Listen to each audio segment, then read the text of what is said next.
జగన్ రంగంలోకి దిగారు. ఓటమి నుండి చేరుకున్నారు. వైసీపీ శ్రేణులతో వరుసగా సమావేశమవుతూ వస్తున్నారు. తాజాగా నెల్లూరు జిల్లా జైలులో రిమాండ్ ఖైదీగా ఉన్న పిన్నెల్లి రామకృష్ణారెడ్డిని పరామర్శించారు. ఎన్నికల పోలింగ్ నాడు జరిగిన విధ్వంసాలకు బాధ్యుడిగా చేస్తూ పిన్నెల్లి రామకృష్ణారెడ్డిని అరెస్ట్ చేసిన సంగతి తెలిసిందే.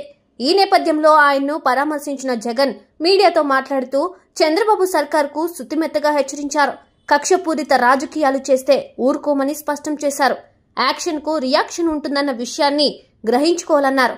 ప్రస్తుతం జగన్ కామెంట్ సోషల్ మీడియాలో వైరల్ అవుతున్నాయి. వైసీపీ శ్రేణుల్లో ధైర్యం నింపుతున్నాయి. ఈ ఎన్నికల్లో వైసీపీ దారుణ పరాజయం పాలైంది. 11 స్థానాలకే పరిమితమైంది.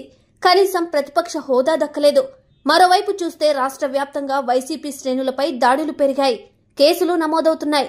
అధికార పక్షం దూకుడుగా ఉండడంతో వైసీపీ శ్రేణులు ఇంటికే పరిమితమవుతున్నాయి. కొన్ని ప్రాంతాల్లో అయితే వైసీపీ శ్రేణులు గ్రామాలను విడిచి సుదూరంగా వెళ్లిపోయారని ప్రచారం జరుగుతోంది. ఓటమి తరువాత జగన్ పార్టీ శ్రేణులతో సమావేశమయ్యారు. వారిని ఓదార్చారు. ఓటమికి గల కారణాలపై విశ్లేషణ చేశారు. అనంతరం సొంత నియోజకవర్గం పులివెందులు వెళ్లారు. అక్కడి నుండి బెంగళూరుకు వెళ్లి 5 రోజుల పాటు ఉండిపోయారు. అటు నుండి తాడేపల్లి ప్యాలెస్ కు వచ్చిన ఆయన మళ్లీ పార్టీ శ్రేణులతో సమావేశమవుతూ వచ్చారు. ఇప్పుడు పిన్నెల్లి రామకృష్ణారెడ్డిని పరామర్శించే క్రమంలో జగన్ తీవ్ర స్థాయిలో అధికార పక్షాన్ని హెచ్చరించడం విశేషం. రాజకీయాల్లో కక్ష సాధింపు చర్యలు మంచి పద్ధతి కాదని జగన్ హెచ్చరించారు. ఈ రోజు మీది, రేపు మాది అన్న రీతిలో మాట్లాడారు. ఈ రోజు సాధిస్తే రేపు మీ పార్టీ శ్రేణులపై అదే రీతిలో చర్యలు ఉంటాయి అన్న విషయాన్ని గుర్తుంచుకోవాలన్నారు. ఇప్పటికైనా కక్ష సాధింపు చర్యలు విన్నపం కాదని హెచ్చరిక అని నేరుగా చంద్రబాబునే హెచ్చరించడం ప్రాధాన్యత సంతరించుకుంది. నైరాశ్యంలో ఉన్న వైసీపీ శ్రేణులకు జగన్ ధైర్యాన్ని ఇవ్వడం విశేషం. ప్రస్తుతం అవే సోషల్ మీడియాలో వైరల్ గా మారాయి.